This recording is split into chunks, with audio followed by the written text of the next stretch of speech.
Bonjour, bonjour. On est dans notre espace studio. Aujourd'hui, on attend notre invité, Viateur Lefrançois. On va parler de son dernier roman, La Vallée des Insoumis. Ça parle de chez nous, de Saint-Jean, ça parle d'Iberville, ça parle de Chambly. En fait, l'époque des patriotes. On en parle avec Viateur dans un instant. Ici Luc Archambault. Bienvenue à Studio Saint-Jean. Ici Louis Lemieux, votre fier député de Saint-Jean. Ce que vous regardez en ce moment sur YouTube ou Facebook, c'est Studio Saint-Jean, la chaîne télé de votre député au service de la communauté. Une équipe d'intervieweurs bénévoles que vous découvrirez au fil des entrevues et des vidéos vous fait découvrir notre monde, ce qu'ils font, comment ils le font, pourquoi ils le font, dans les secteurs d'entreprise, dans les secteurs culturels, secteurs communautaires.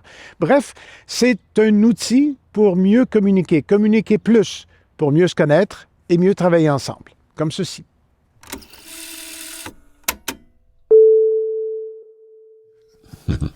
Bonjour Viateur. Bonjour.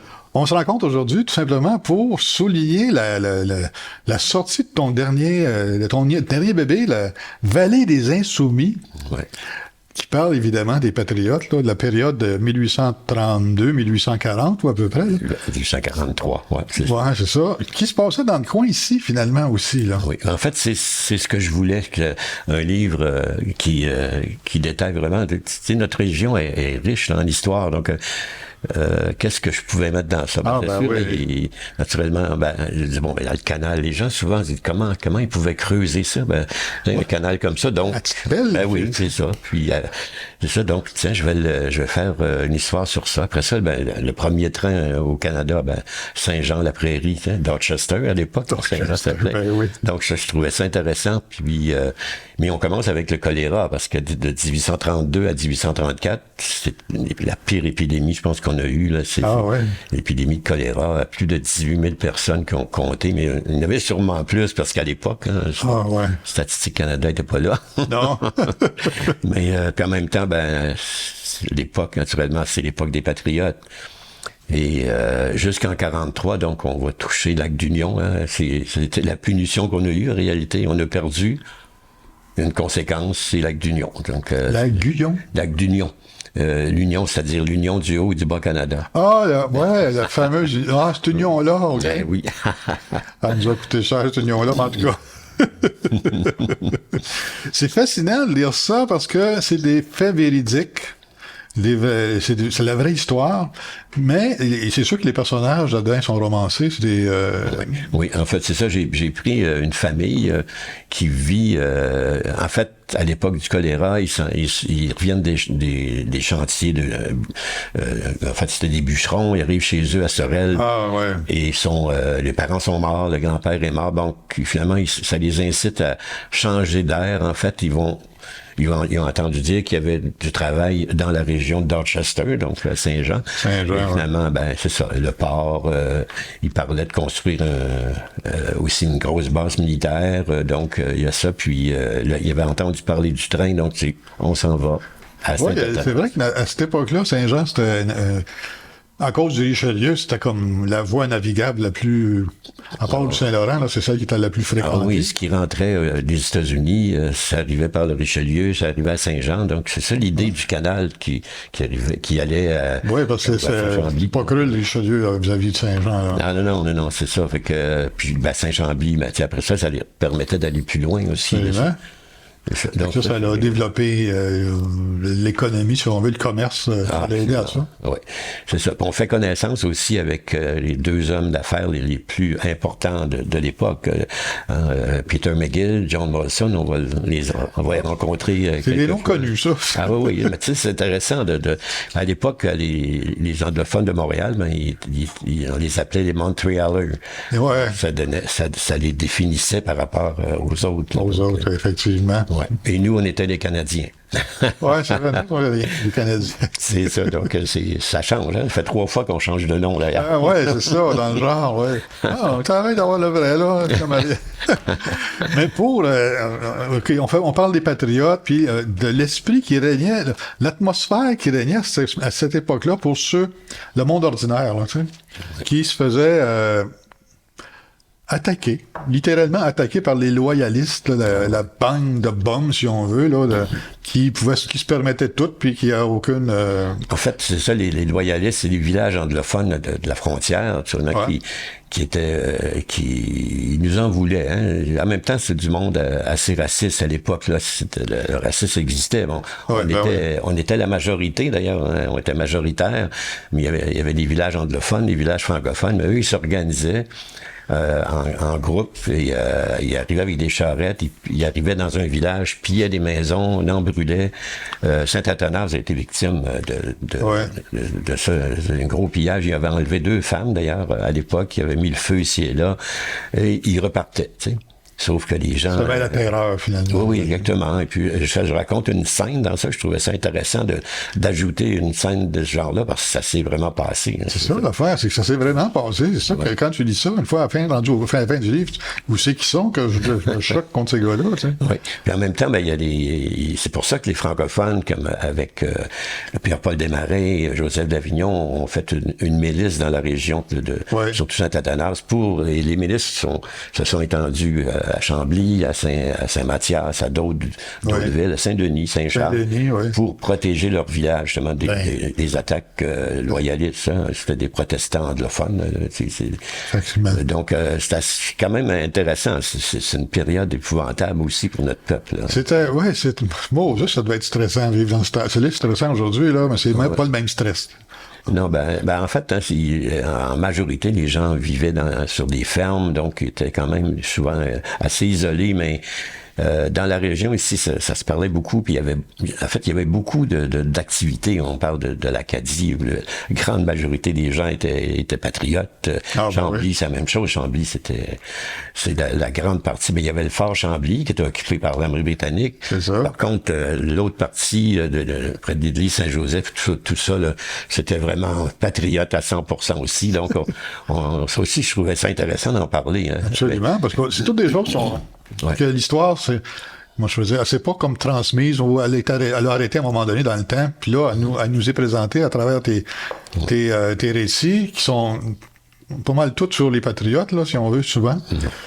C'est intéressant de connaître, de savoir aussi. Tu sais, il y a, comme tu as dit tantôt, il y a 2 événements importants. Saint-Jean, il y a eu le canal, creuser le canal, et aussi le chemin de fer entre la prairie puis...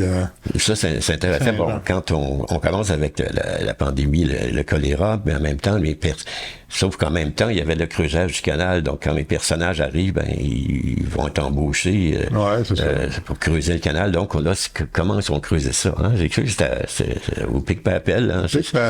Et puis, il y avait du mécontentement et une grève. Donc, tout ça fait que c'est intéressant. Un peu comme la Chine, à Beauharnois aussi, c'était la même. C'était les Irlandais en grande majorité. Ouais. Parce qu'à l'époque, l'Irlande avait, en fait, l'Angleterre occupait l'Irlande. Ouais. Et il vidait finalement l'Irlande des hommes. Il restait beaucoup de femmes là-bas, mais les hommes, souvent, il y en a qui n'ont jamais revu leurs femmes, là.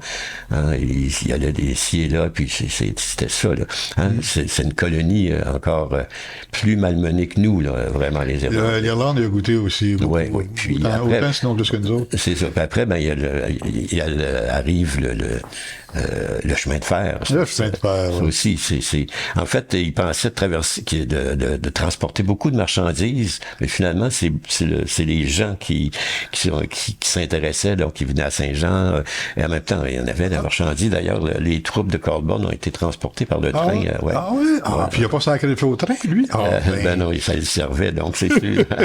Donc, c'est intéressant aussi. Hein, on parle de comment ils ont fait ce train-là entre la Prairie Saint-Jean, l'inauguration qui était assez spéciale aussi, hein, avec à Saint-Jean d'ailleurs. Donc, je trouvais ça vraiment intéressant.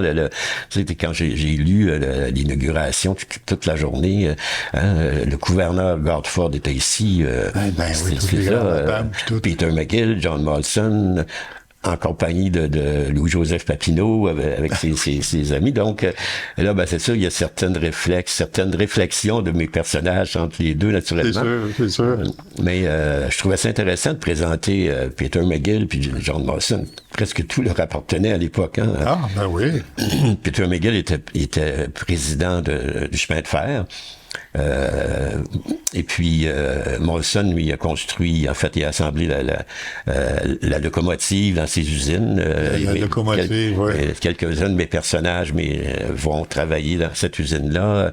Donc, ils vont découvrir Montréal aussi de l'époque. Ils vont, après ça, ils ont besoin d'un traversier. Il n'y avait pas de pont à l'époque. Donc, Molson construit le traversier. Ça prenait un traversier parce que oui, c'est ça. Victoria n'existait pas encore. C'est ça, c'est de Montréal puis arrive le traversier, il arrive à la prairie. Donc, je trouvais ça intéressant. Hein, c'est la Rive-Sud, près de nous, en réalité. Puis, l'inauguration est le fun. C'est vraiment à lire, puis à découvrir, surtout. Là, c'est toute une découverte, en fait. Ouais. Tous ces détails-là que tu mentionnes, qui sont dans le récit, tu lis ça, je dis, c'est de même, ça s'est développé. Nous autres, on pense au chemin entre le Saint-Jean puis la prairie, mais non, c'est d'autres choses. À l'époque, c'était d'autres choses. Ouais. Puis naturellement, en même temps, la pandémie a amené beaucoup de choses. A amené la famine. Souvent, la famine, c'est ça, les agriculteurs, ça allait mal, 3-4 années de mauvaise récolte. Et les gens ça arrive le mécontentement. Donc, l'onde va rejeter les 92 revendications du Parti patriote. Ils sont pas encore réglés, c'est le 92 affaires-là. Non, c'est ça. Mais en même temps, le Parti patriote s'était fait élire sur ça. Et il y a eu une grande majorité des sièges.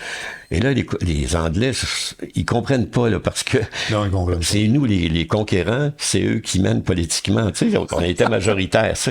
Puis leur phobie, c'était d'être gouvernés par les francophones qui méprisent puis qui détestent aussi. On leur servait quand même comme on dit, du cheap labor, là, en anglais. Donc, c'est l'esclavagisme, quasiment.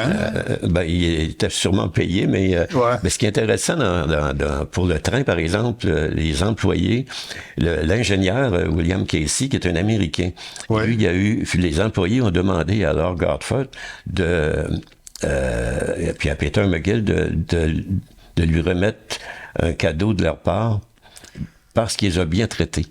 Mais lui, William Casey était américain. Tu sais? Okay. Donc, il y a quelques discussions à propos de ça, la différence. Là. La différence de philosophie. Là, oui, c'est ça. Avec ça, je trouvais ça intéressant aussi de voir la pensée. Il faut aussi voir que beaucoup d'officiers américains auraient aimé, ce qu'ils auraient voulu, c'est de mettre les Britanniques à la porte d'Amérique du Nord. Absolument. Parce qu'eux, ils se souvenaient des massacres que les Britanniques ont fait quand il y a eu la Révolution. Il y en a eu qui s'en souvenaient. En même temps, il y avait sûrement une idée que si les Britanniques s'en vont, on va s'emparer du Canada facilement. Tu sais. Donc, vous voyez, donc il y avait un jeu aussi dans ça. Hein.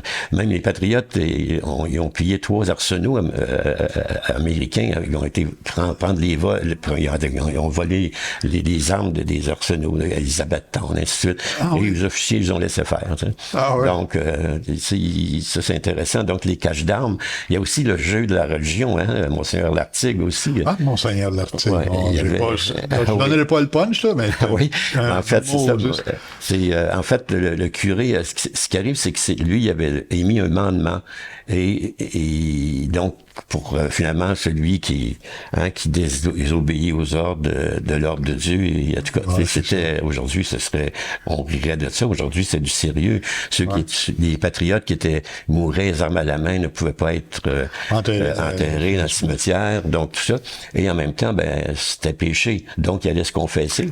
Hein? Et comme par hasard, le curé de Saint-Cyprien de Napierville, lui, il posait beaucoup de questions sur moi. Il écrivait des belles lettres à Monseigneur Lartigue, qui finalement, lui, avait ses entrées au général Colborne. C'est ça. Et comme par hasard, les armes ont disparu des caches d'armes, parce qu'il y avait beaucoup de caches d'armes. Alors, quand ils sont arrivés pour les distribuer aux patriotes, aux combattants, il n'y en avait plus d'armes. Les curés, ils nous ont... oui, c'est sûr que la religion... ces deux-là, à tout le moins. Hein. Oui. Et là, il y avait une réflexion aussi, à un moment donné, en 1840, Lord Dunham, hein, c'est le Lord Dunham qui a... le Durham, provoqué. Et Monseigneur Lartigue sont morts les deux en même année. Fait que là, il disait, ils doivent bien s'amuser en haut, là.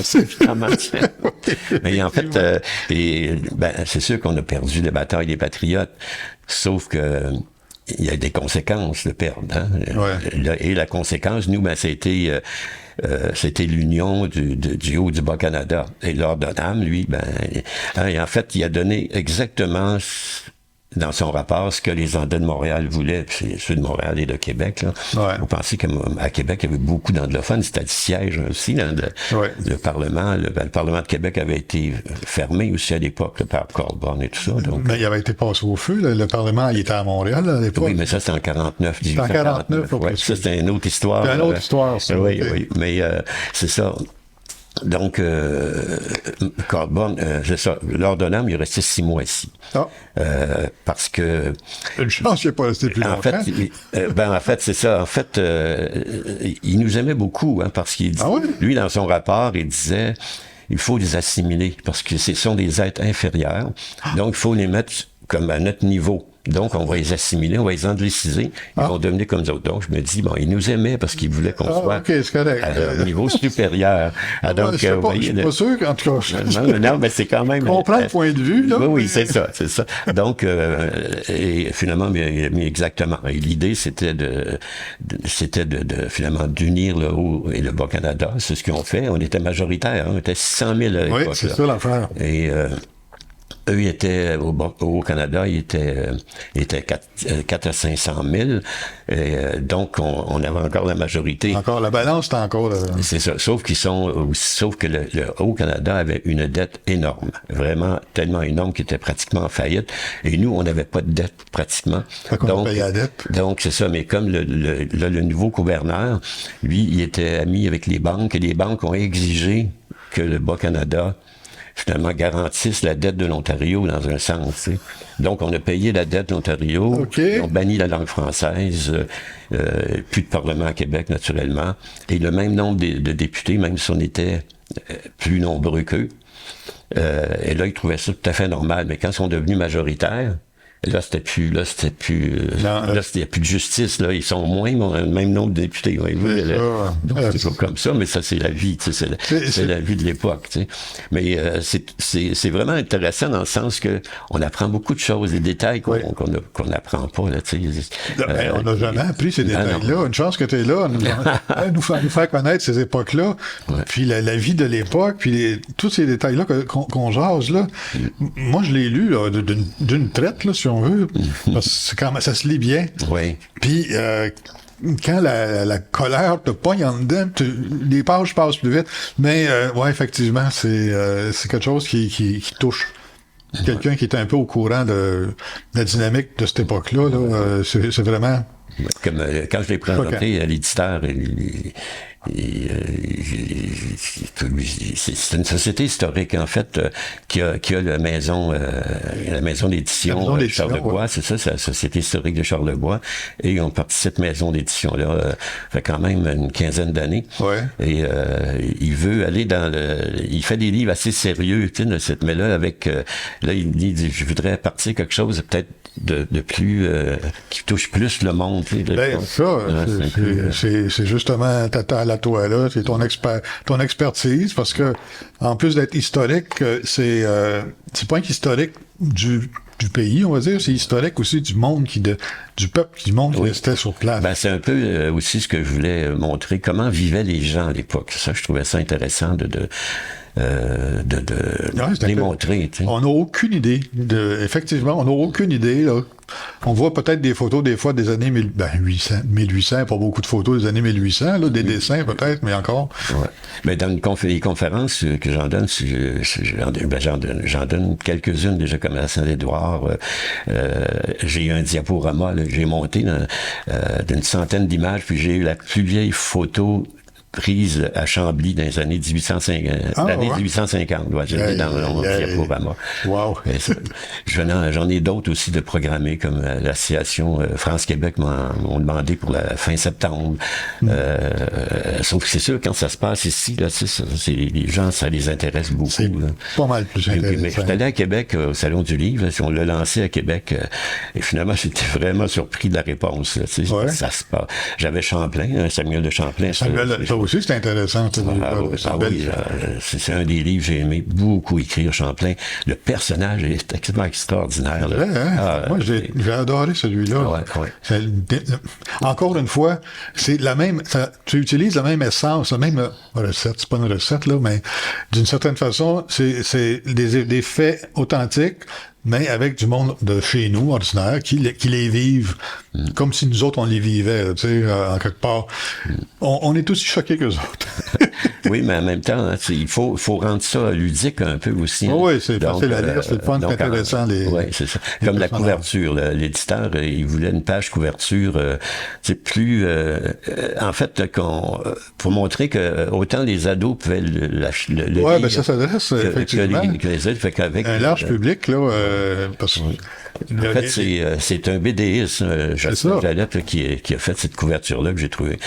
L'éditeur, il a adoré. Quand il l'a vu, il dit « Wow! » Tu sais, ça a sorti, puis la couleur, ça attire vraiment. Et Jocelyn Jalette, c'est quand même beaucoup de talent. Là. Oui, c'est vrai. Il y a des bandes dessinées sur les Patriotes, sur Louis Riel aussi. Donc, tu sais, on a fait aussi le Québec en 215 tableaux, là, qui vraiment... on travaille bien ensemble. Il connaît beaucoup la politique. Quand il fait un visage, ben, tu sais, il sait qu'est-ce que le personnage historique ressemble. Oui, effectivement. Fait que non, c'est intéressant là, de travailler avec... Pour écrire, aujourd'hui, je sais pas comment ça fonctionne, à part d'avoir un ordinateur ou un crayon pour écrire un livre, ça doit avoir besoin de support ou d'aide ou de Comment je pourrais expliquer ça? Oui, ben en fait, lui, c'est la première fois là, que ça m'arrive. En fait, j'ai eu une aide financière de la Conseil des arts et des lettres du Québec. Quand même. Puis la MRC aussi du Richelieu avait donné un coup de main aussi. Donc, ils ont joint c'est un concours en réalité qu'on fait. Okay. Et c'est moi qui ai eu, entre autres, avec d'autres auteurs puis d'autres artistes qui ont eu des subventions. Donc, cette année-là, en 2021. Donc, ça a pris quand même 4-5 ans avant de l'écrire. Là. Ben, c'est ça, écoute, ça prend un certain temps.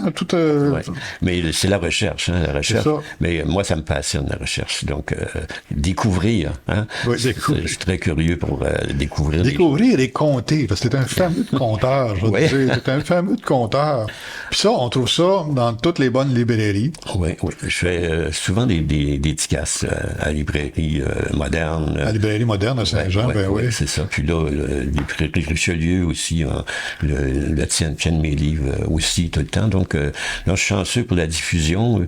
Puis, en même temps, lui, il est un bon distributeur, Prologue, donc, qui fait tout le Québec. Donc, c'est ça. Fait que, non, moi, je conseille ce livre-là, à tout le monde qui veut être un peu plus au courant de ce qui s'est passé chez nous. Oui, Chez Saint-Athanas, c'est l'autre bord à Iberville. Puis, l'Acadie, c'est pas bien loin d'ici non plus. La Colle. La bataille au Dalton et tout. Écoute, toutes les affaires qu'on sait pas. Là. Puis la Prairie aussi. La Prairie. La première bataille a eu lieu à Longueuil. Donc, c'est quand même... c'est intéressant. On parle de Saint-Denis, naturellement. Ça aussi, là, c'est passionnant, la bataille de Saint-Denis, Saint-Charles. Saint-Denis, Saint-Charles. Saint-Charles, c'est ça carrément des massacres. Là. Des massacres. Quand le militaire Whitehall, le général Whitehall arrive, quand il finit, il y a 100 orphelins. C'est fou, là. Juste à Saint-Charles, des petits villages. Un petit village. C'est vraiment... Ça vient de chercher. Quand tu dis ça, puis que tu vois la façon non, ça vient de chercher, c'est sûr, mais c'est fascinant en même temps parce que l'histoire des personnages de chez nous qui participent, si on veut, au développement du canal et tout, le chemin de fer et tout, puis ils se marient, ils ont des enfants, en tout cas, tu sais, ils ont une vie, là, tu sais, en plus d'avoir une époque assez tourmentée.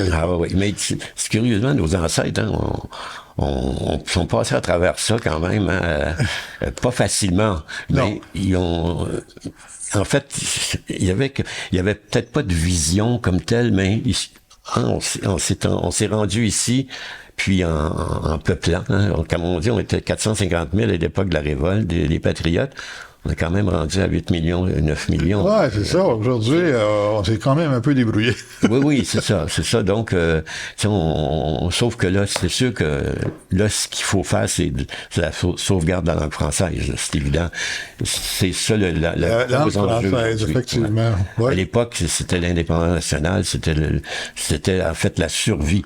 C'est la survie du peuple. Aujourd'hui, c'est la survie de la langue. De la langue. Ouais. La langue, c'est notre identité. Mais je pense qu'on va relever ce défi-là. On va se serrer les coudes, puis on va la relever. Ouais. Viateur, merci beaucoup d'abord d'avoir pondu ce récit-là qui est très représentatif de notre région et de l'époque. Écoute, moi, je suis encore choqué quand je suis sorti de ce roman-là. Parce que je trouvais ça... mais c'est pas parce que c'est choquant de le lire, c'est choquant de la façon dont on se faisait traiter dans le temps. Ah oui, exactement, c'est ça. Ouais. Ça nous tient... comment je pourrais dire, allumé dans le sens de ne pas repasser par là encore. J'ai eu des commentaires. M. Jalbert qui m'a écrit, il dit, Monsieur Lefrançois, c'est palpitant votre livre. C'est vrai. Et lui, il dit, c'est ça, ça fait 3 lettres, je l'ai lu en 3 fois, là, tu sais, vraiment. Oui, il dit, ça se lit, là, mais palpitant est vraiment le mot, là, je pense. Oui, c'est vrai, c'est palpitant, c'est vrai. Ouais. C'est un très beau récit, un trait à ne pas manquer. Merci beaucoup. Ça coûte une dizaine de dollars, 15 piastres, je pense. Et 20 $. 20 $, excuse-moi. Ça a augmenté beaucoup. Ça, tout augmente. Après la pandémie. C'est une histoire que tu peux raconter à tes enfants aussi. Puis, en tout cas, ne manquez pas ça. Passez par acheter ça, ce petit roman-là. C'est toute une histoire de chez nous. Merci, Viateur. Merci beaucoup. Merci. Merci tout le monde de nous suivre. C'est tout pour l'émission d'aujourd'hui. Je me répète encore. La Vallée des Insoumis, le dernier roman de Viateur, de François, librairie moderne, entre autres. Il y a d'autres librairies qui le tiennent en vente. Un récit palpitant. D'ici la prochaine rencontre, portez-vous bien. Bye bye.